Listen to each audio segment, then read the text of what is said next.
Shalom. Salam sejahtera bagi kita yang diberkati Tuhan.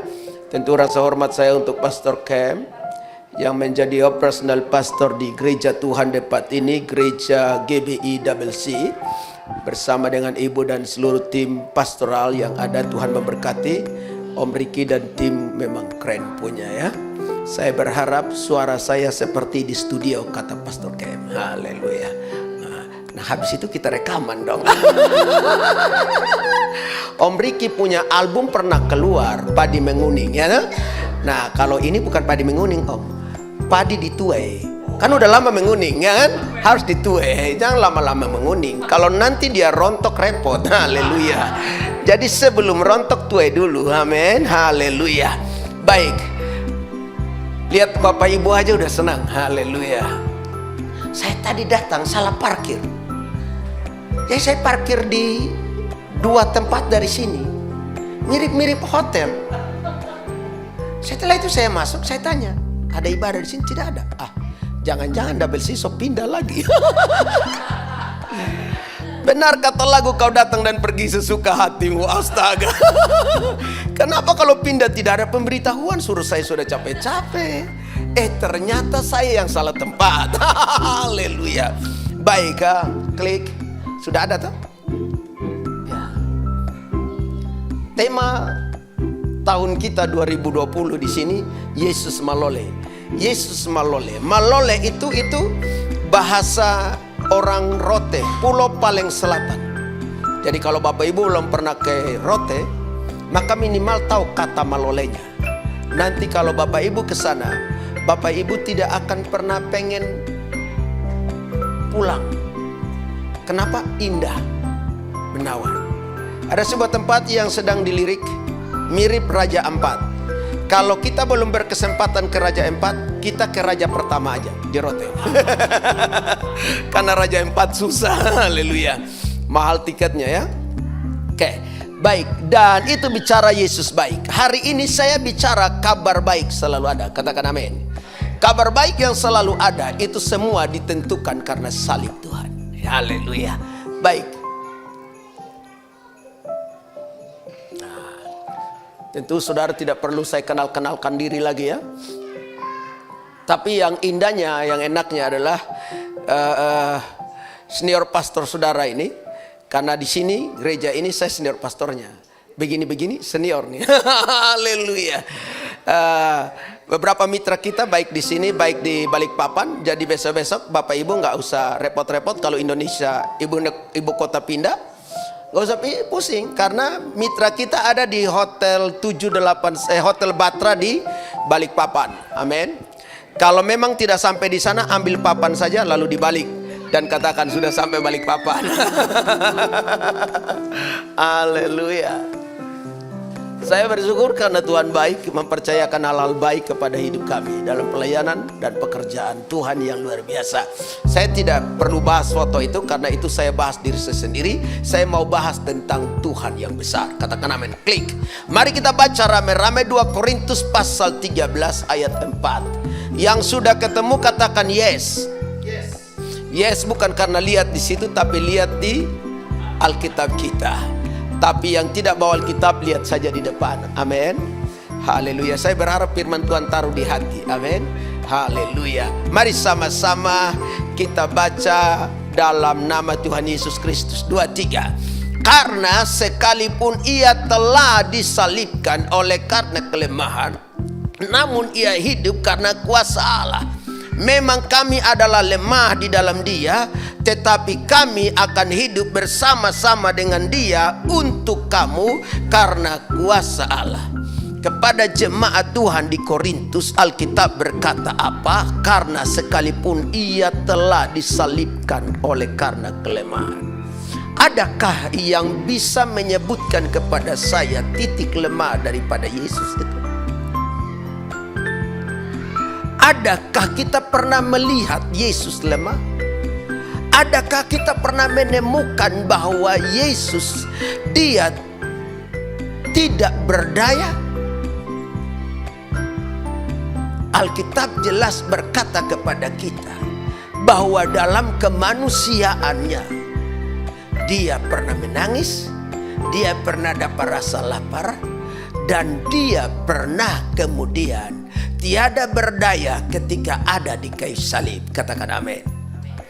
Jadi kalau kita lemah nih, kalau kita sedang frustrasi, putus asa, kecewa nih, dengar ini baik. Yesus pernah punya pengalaman-pengalaman seperti itu. Itulah hebatnya Allah kita yang besar dan dahsyat itu. Bahwa dia adalah Allah yang berdaulat atas hidup kita. Dia adalah Allah yang dahsyat, dia adalah Allah yang besar. Dia adalah Allah penguasa segala sesuatu.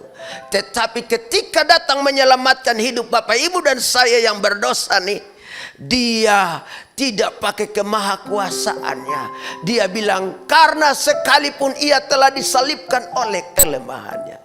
Kelemahan bukan bicara karena dia jatuh dalam dosa, tetapi karena dalam kemanusiaannya dia harus mati sebagaimana apa yang ditentukan oleh Bapaknya. Supaya apa? Supaya kita yang lemah dikuatkan, supaya kita yang putus asa diberi kekuatan dan kemenangan. Yang setuju katakan amin. Namun dia hidup karena kuasa Allah. Jadi kuasa Allah menghidupkan dan meneguhkan setiap kita. Memang kamu dahulu lemah, tetapi di dalam dia kamu menjadi kuat. Katakan amin. Jadi kita tidak perlu frustrasi, kita tidak perlu pusing-pusing, kita tidak perlu khawatir. Di China, di Wuhan, orang sekarang stres, maka kemudian pakai pesawat untuk angkut warga negara masing-masing, termasuk Indonesia, di mana mengangkut semua mahasiswa-mahasiswa yang ada di Wuhan yang karena terserang virus corona. Jangan salah sebut, Corolla itu mobil dulu. Kalau virus Corolla itu nggak perlu kita angkut mahasiswanya. Kita kasih virus Corolla, orang berebutan untuk ambil, betul nggak? Karena itu akan enak. Kita yang nggak pakai mobil akan pakai mobil.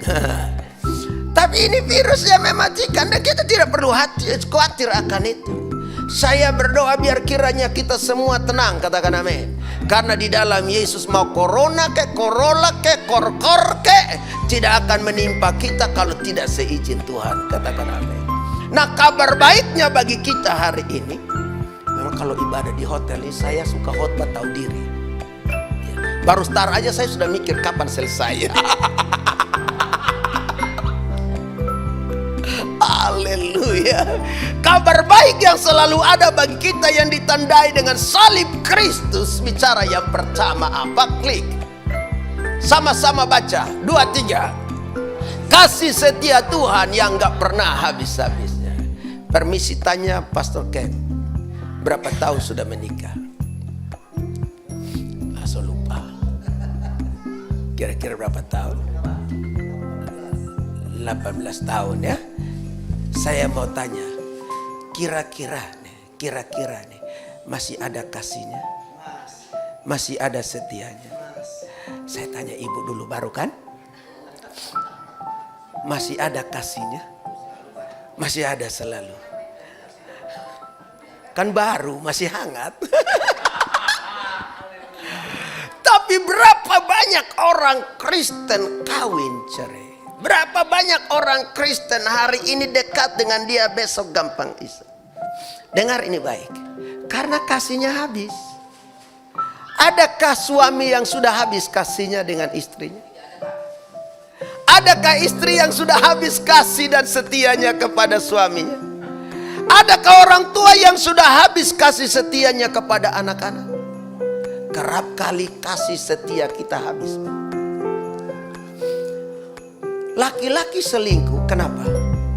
Karena kasihnya habis. Ada yang selingkuh di sini? Kata Pak Gilbert, maju ke depan kita foto sama-sama. Saya percaya bahwa kalau kasih kita habis, memungkinkan kita membuat kesalahan demi kesalahan. Orang yang kasih dan setianya habis nih, pasti dia tawar. Perkataannya menjadi hambar. Rumah tangganya menjadi rumah tangga yang hambar. Kasihnya udah habis. Orang tua yang kasihnya habis kepada anak-anak, maka anak-anak akan gak betah di rumah, Pak.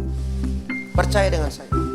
Anak-anak yang kasih dan setianya habis kepada orang tua, maka dia akan tinggalkan orang tua walaupun orang tua sedang membutuhkan pertolongan. Itu anak orang tua. Gimana menantu? Astaga, menantu ngikut anaknya. Iya kan begitu? Menantu bilang begini, lu aja gak perhatikan orang tua lo, gimana gua? Kasihnya habis.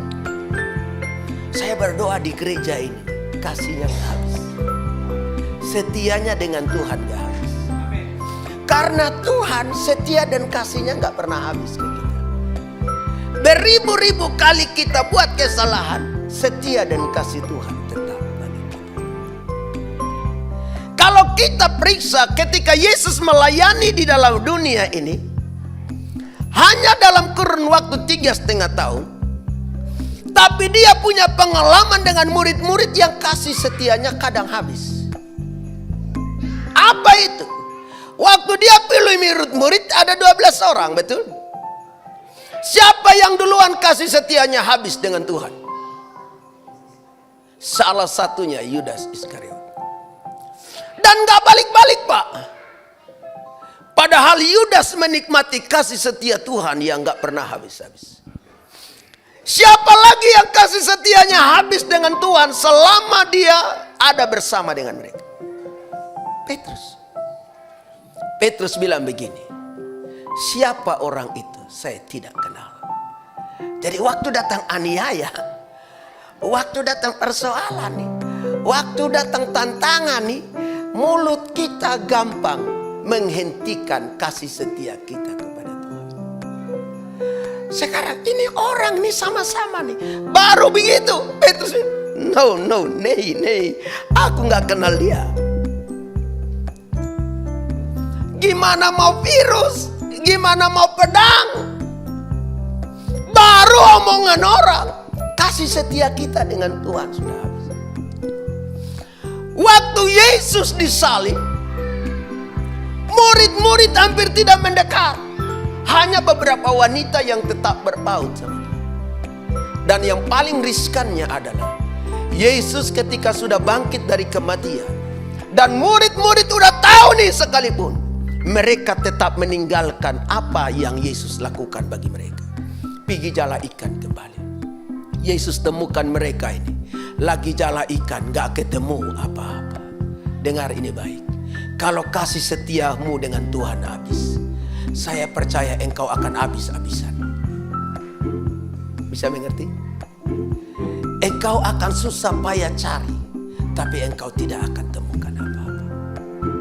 Murid-murid cari ikan malam-malam sampai subuh, mereka tidak jumpa. Tapi ketika Yesus bilang begini, tebarkan jala. Siapa yang sudah pernah ke Israel? Di Danau Galilea itu cuma hanya sepelempar. Dari sini kamu mungkin ke hotel yang tadi saya parkir salah itu. Di situ mereka jumpa banyak ikan. Petrus menangis.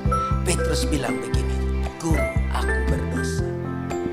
Jangan biarkan kasih dan setiamu habis dengan Tuhan. Katakan amin. Sebab engkau akan membuat dirimu tidak menjumpai dan menemukan apa. Toh ketika kasih setia kita dengan Tuhan, Tuhan kasihnya gak habis-habis.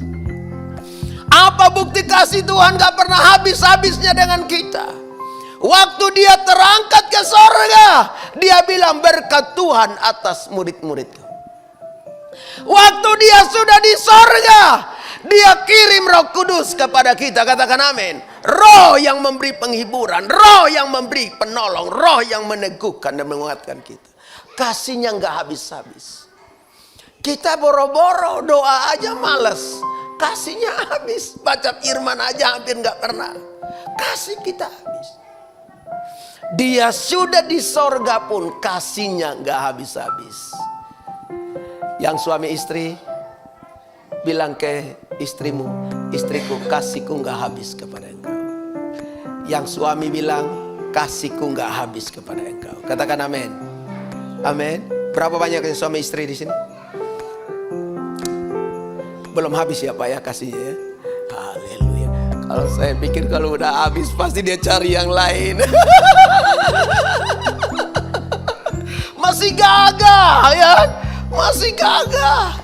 Kalau kasihnya habis nih, pasti cari yang lain. Saya ngomong sama istri saya tentang bagaimana nanti kalau salah satu di antara kita mati. Lalu istri saya tanya saya, kalau saya mati, kamu kawin lagi enggak? Saya bilang, kalau saya masih muda nih, pasti saya kawin lagi. Alasan yang pertama, karena anak-anak. Istri saya bilang, itu bukan alasannya. Rasanya dia mengerti kasih saya mulai hampir habis. Perlu dicas kasihnya. Lalu saya tanya, kalau kamu meninggal, aku meninggal, kamu kawin lagi gak? Enggak lagi. Ini mantap.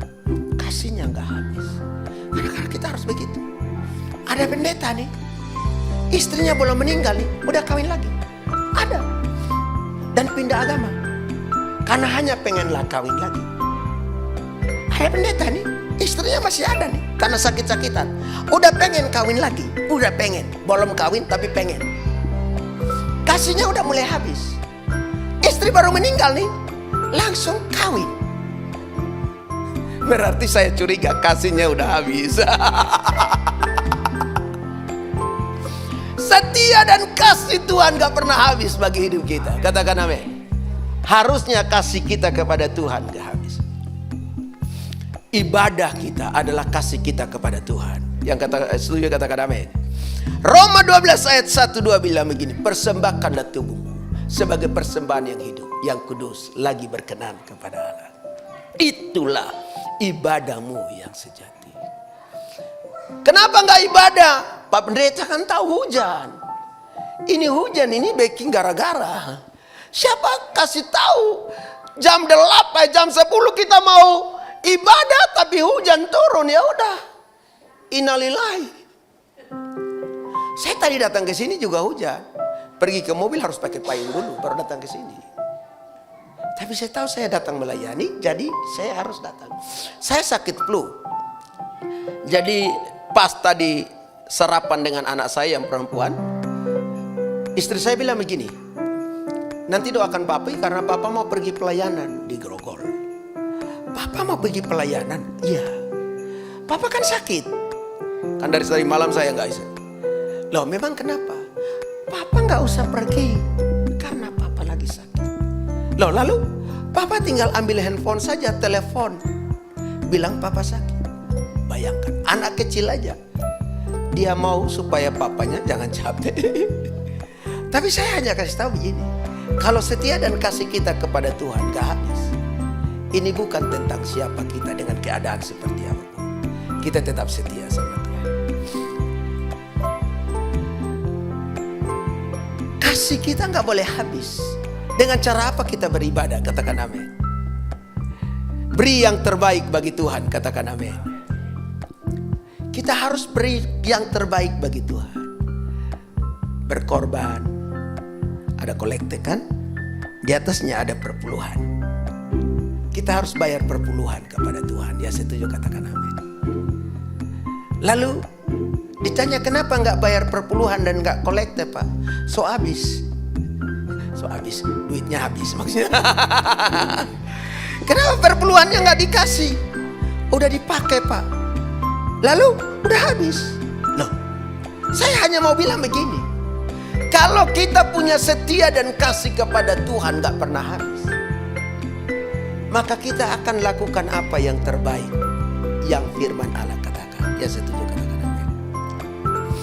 Memberi bagi Tuhan gak akan buat kita rugi. Orang memberi, dia akan diberkati. Ekonomi Tuhan dalam prinsipnya, sedikit memberi, sedikit diberkati. Tidak memberi, tidak diberkati. Banyak memberi, engkau banyak diberkati. Yang menabur dengan mencucurkan air mata, engkau pasti pulang dengan bersorak-sorai.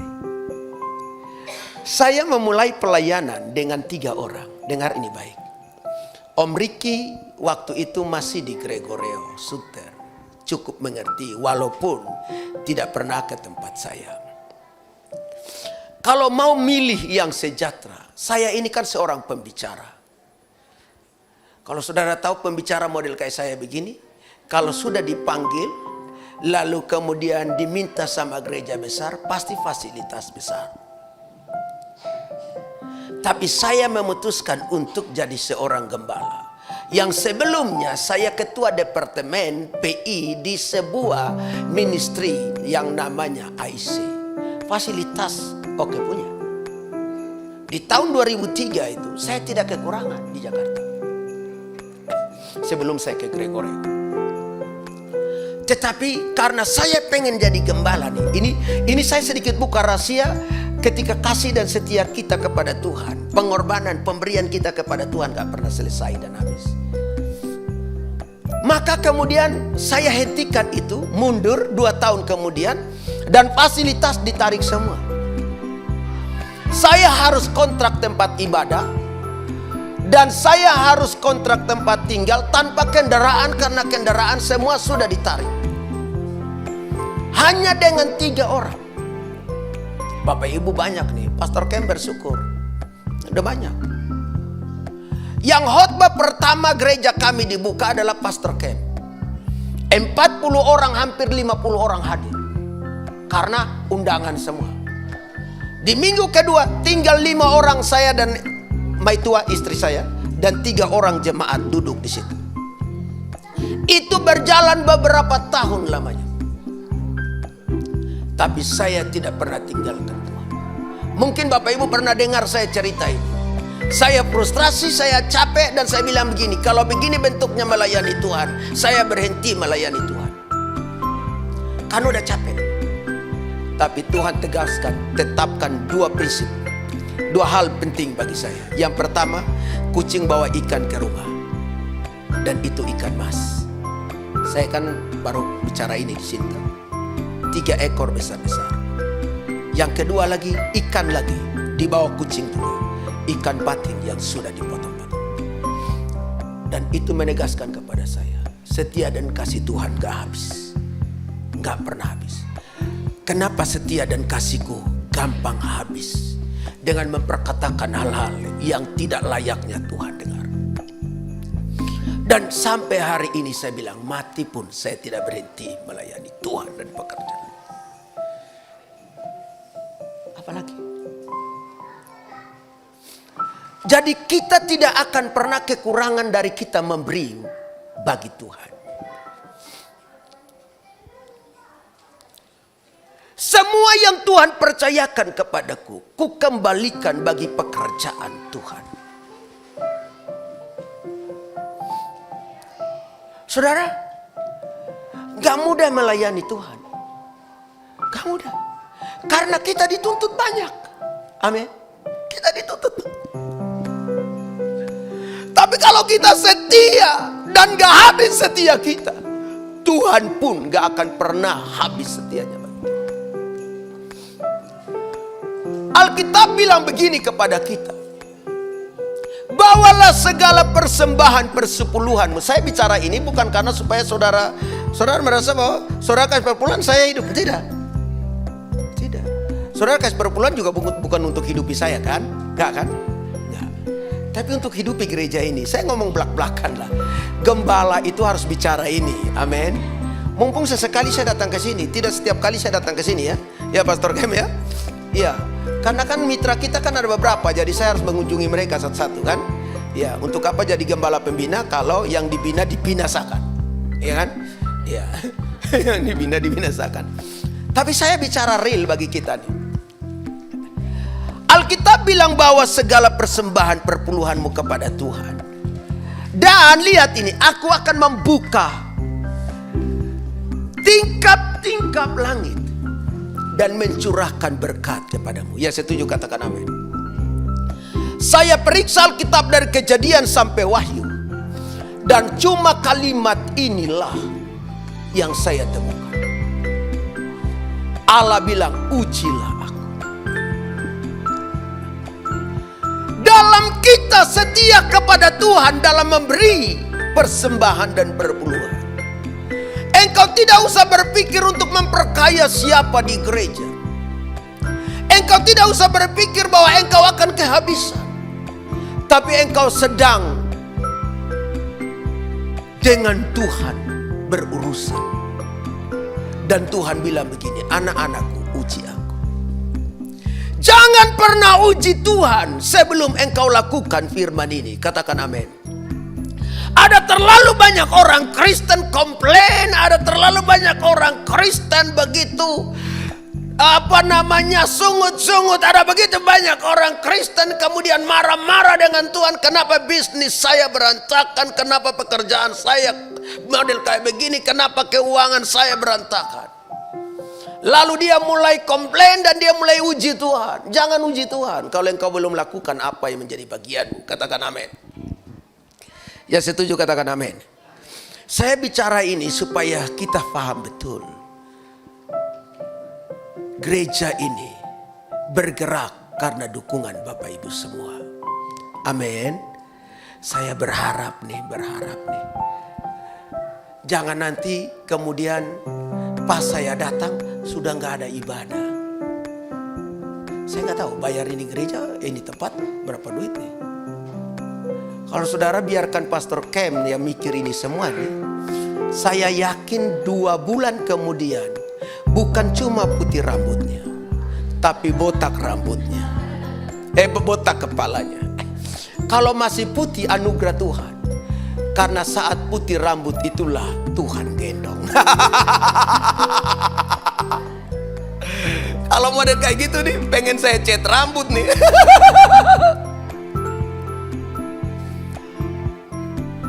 Tapi Tuhan gak habis setianya. Katakan amin. Maka kita juga jangan habis setianya sama Tuhan. Jangan habisin uangmu hanya untuk dirimu sendiri. Ingatlah Tuhan juga. Amin. Amin. Loh saya bayar perpuluhan loh ke gereja lokal. Saya bayar. Lalu perpuluhan dari gereja lokal kita bayar lagi ke sinode. Jangan main-main. Loh gembala pun bayar perpuluhan loh, nggak main-main. Saudara pikir saya gembala jadi nggak bayar perpuluhan? Saya bayar perpuluhan ke gereja lokal saya sendiri. Bahwa nanti itu dipakai ya, haleluya. Tapi saya taat lakukan itu. Saya tahu Tuhan tidak pernah kemudian tutup mata untuk itu. Yang setuju beri tepuk tangan bagi Tuhan kita. Lanjut. Nanti Bapak Ibu pikir saya datang bicara perpuluhan lagi. Urusan doi aja. Doi itu uang. Bukan doi ya. Doi itu kan teman perempuan ya. Pacar ya. Ini bicara doi. Doi itu uang. Yang kedua sama-sama baca. 2, 3. Tuhan gak pernah anggap remeh dan sepelekan umat. Kabar baiknya bagi kita hari ini adalah Tuhan tidak sepelekan kita. Ada yang pernah disepelekan orang? Om Riki pernah disepelekan? Banyak.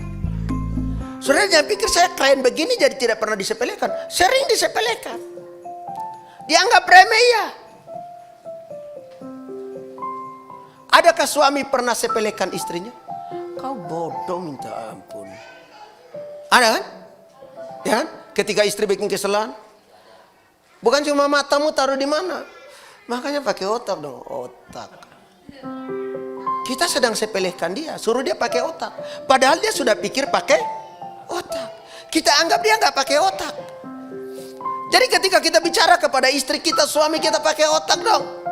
Kita anggap dia nggak ada otak. Lalu dia pakai otak apa? Otak ikan. Dia Tuhan gak pernah sepelekan kita. Katakan amin. Walaupun kita sering disepelekan orang. Saya tahu kadang kita sudah memberi yang terbaik nih, masih disepelekan. Kita sudah melayani nih, masih disepelekan. Bahkan ketika engkau berada di gereja-gereja tertentu, engkau begitu sangat terhina. Karena pendeta, ketika engkau masuk, dia memeluk seseorang yang memang benar-benar punya harta jabatan. Tapi ketika engkau sedang mengulurkan tanganmu untuk disalami, pendeta itu sama sekali tidak membalasnya. Engkau kecewa dan merasa disepelekan. Maka Pastor KM kalau jadi gembala tidak boleh begitu. Bagi saya sebagai seorang gembala, Ketika jemaat datang, saya yang pegang tangan dengan mereka. Dan ketika jemaat pulang, saya juga yang pegang tangan mereka. Untuk mendoakan supaya dalam minggu berjalan mereka dikuatkan, diteguhkan. Jangan sepelekan orang. Mungkin kita sering disepelekan, tapi Tuhan tidak pernah sepelekan. Katakan amin. Lihat slide di gambar itu. Waktu Yesus beri makan 5.000 orang, adakah yang memberi hidangan Pizza Hut? Adakah yang koki atau apa namanya itu? Chef ya. Chef yang terkenal ada di sana? Tidak. Hanya seorang anak kecil dengan bawa 5 roti dan 2 ikan. Coba kalau anak kecil ini bawa 5 roti dan 2 ikan ini, dan Yesus bilang begini, Allah, anak kecil cuma 5, 2, mau makan siapa nih? Dibuang. Kira-kira jadi enggak orang makan kenyang? Tapi Yesus tidak pernah sepelekan. Dengar ini baik. Yang sedikit padamu, kalau engkau bawa ke Tuhan, dia enggak sepelekan. Yesus berada di peti persembahan dan dia lihat orang pasti masuk doi, kasih masuk uang maksudnya. Dan aduh, kalau orang kaya kalau masih masuk uang kan harus dilihat. Kita kalau bikin kolekte nih, kalau 10.000 sembunyi toh. Kalau coba 100.000 nih, kita sengaja kasih lihat sedikit dia punya ujung, supaya orang tahu kita kasih yang banyak. Betul nggak? Dan Yesus lihat janda atau bukan ya? Anggaplah janda ya. Sorry yang janda di sini ya. Masukin uang. Lalu kemudian Yesus bilang, siapa yang kasih paling besar? Ke murid-murid. Murid-murid bilang, siapa ya? Paling yang gede-gede lah. Tuhan bilang tidak, janda ini. Dia memberi dari semua yang ada padanya. Jadi jangan sepelekan dan anggap remeh orang. Katakan amin. Dia tidak sepelekan. Berapapun yang engkau bawa, dia tidak sepelekan engkau. Jadi Bapak Ibu yang dikasihi oleh Tuhan, kasih yang terbaik. Kasihlah yang terbaik. Katakan amin. Bagi saya begini, prinsip berkat Tuhan itu, kita akan diberi makan sampai kenyang. Katakan kenyang. Yang kedua, puas. Yang ketiga, babungkus. Loh, benar loh. Prinsip berkat Tuhan bagi kita, yang gak pernah anggap remeh setiap apa yang kita bawa kepadanya, adalah dia akan kasih makan kita sampai kenyang, puas dan babungkus. 5 roti 2 ikan orang makan sampai kenyang. Apa buktinya? 5.000 laki-laki di luar perempuan dan anak. Kalau orang kenyang puas nggak? Puas. Dan waktu puas sisa enggak? Sisa. 12 bakul untuk apa? Babungkus. Jadi salah nggak kalau di pesta kita babungkus? Nggak salah. Saya senang kalau ibu-ibu, asal belum pesta, sebelum pesta selesai jangan babungkus. Pesta belum selesai kita babungkus, tamu yang datang nggak makan lagi. Tapi saya selalu yakin bahwa berkat Tuhan akan membuat kita kenyang, puas, dan babungkus. Apa untuk bukan masalah babungkusnya, tapi babungkus itu bicara bahwa hari esok selalu ada tersedia bagi engkau. Karena orang tidak mungkin babungkus sore untuk makan sore itu, pasti untuk besok. Janda di Sunem. Janda di Sunem ini tadinya dianggap remeh. Dianggap remeh sama orang. Pak, kalau kita mau meninggal nih, tolong kasih tinggal sesuatu untuk istri. Bapak-bapak ya, kalau memang kita sudah mau tahu mau meninggal nih, kasih tinggallah sesuatu untuk istri. Jangan sampai nanti istri udah jadi janda, dia ada utang lagi. Kasihan. Saya berdoa, Tuhan, sebelum saya mati, ada sesuatu yang saya tinggalkan untuk istri. Jangan gara-gara utang, lalu kemudian anak-anak diambil. Haleluya. Istri sengsara. Karena istri sengsara, istri kawin lagi. Haleluya. Jadi janda di Sunem ini disepelekan. Karena dia punya utang. Udah janda, dan ini janda hamba Tuhan loh. Bukan janda jemaat, janda hamba Tuhan. Hamba Tuhan aja begitu.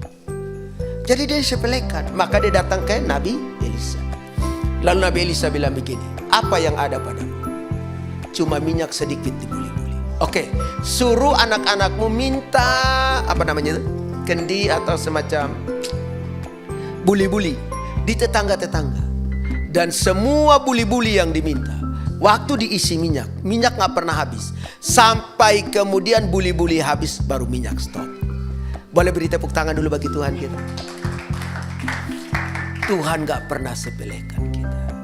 Orang boleh sepelekan kita, dia Tuhan gak bisa sepelekan. Engkau boleh gak punya, kita boleh diremehkan karena punya status biasa-biasa saja. Kita gak punya apa-apa nih, tapi dia tidak sepelekan.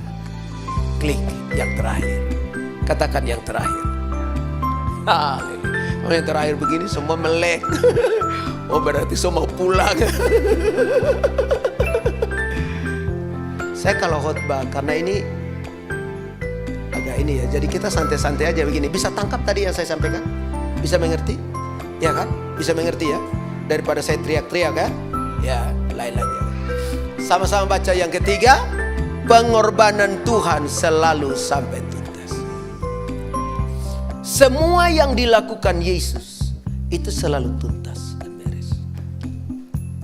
Saya berdoa supaya pelayanan ini kelak Tuhan datang tuntas.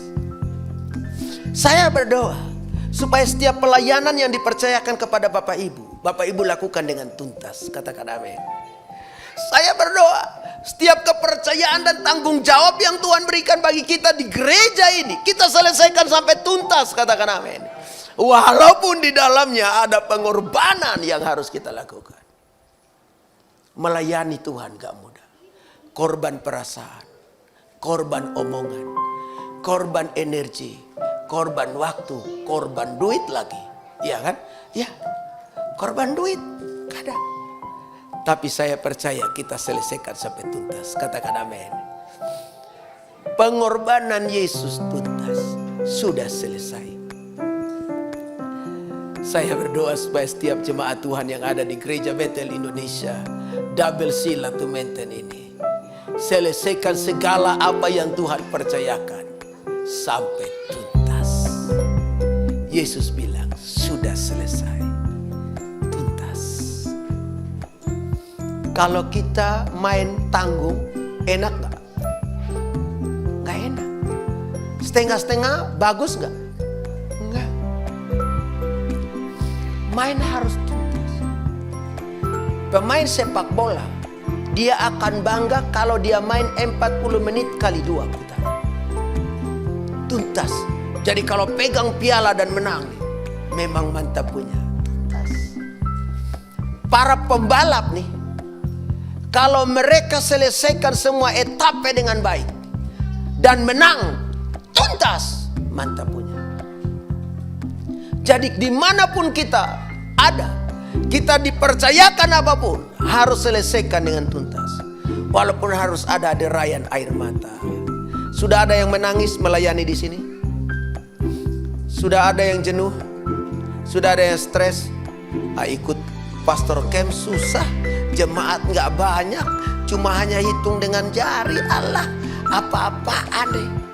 Dengar ini baik. Yesus selesaikan pekerjaannya hanya dengan 12 orang. Sampai selesai. Yang 12 satu mundur, tapi diganti. Tetap 12.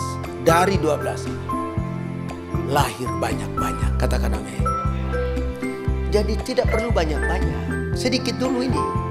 Makanya tempatnya masih kecil. Nanti kalau udah tambah banyak nih, tempat besar. Jadi kita makin besar. Bukan besar badannya, tapi besar tempatnya. Semua yang kita lakukan sampai tuntas dalam pengorbanan, saya percaya Tuhan perhitungkan. Katakan amin. Jadi kalau Tuhan perhitungkan gereja Tuhan di tempat ini, tidak akan lama lagi. Double C yang ada di Cililitan. Saudara tahu saya ini orangnya agak gila-gila. Dan jemaat pun pusing, walaupun sekarang belum terjadi nih. Tempat yang kami sewa itu, yang sekarang nih, itu kan sedang dicicil. Harganya 800 juta. Dan kami sudah pakai, nanti durasi kontraknya itu sampai 2024. Kemarin baru selesai 2011 dan 2011 ya, 6 tahun sebelumnya. Jadi baru selesai 2019 dan sekarang kita naikin menjadi 2024. Nilainya 150 juta. Muat-muat 100 orang. Dan itu hitung kami sedang cicil untuk tempat itu dengan angka 800 juta. Jadi kalau tahun ini kita bayar berarti cuma hanya 700-an juta lagi. Nah ini belum selesai nih. Sudah ada tempat di sebelah yang lebih besar 3 kali. Dan dijual dengan harga 2,5 miliar rupiah. Saudara tahu kenapa saya agak gila? Karena saya pergi tawar tempat itu. Dan setelah saya tawar, saya kumpulkan semua tim pastoral dan majelis. Kita beli tempat itu. Dengan uang jadi hanya 15 juta. Jadi kita sudah kasih uang jadi nih, 15 juta dari 2,5 miliar.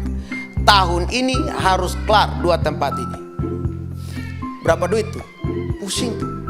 Kita kan gak pergi ambil daun, kertas-kertas didoakan jadi uang toh? Nah. Tapi saya percaya pasti tuntas.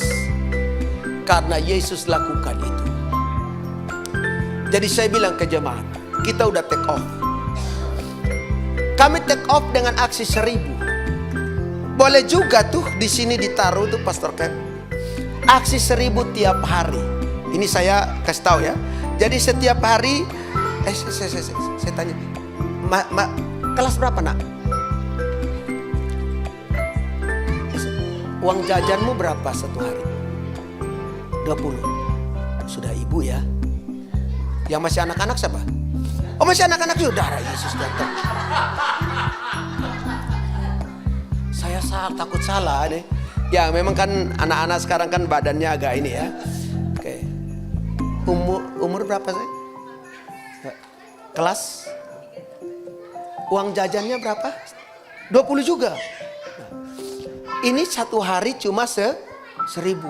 Lebih menang uang jajannya. Nanti uang jajanmu nanti ketaruh ya 1.000 ya.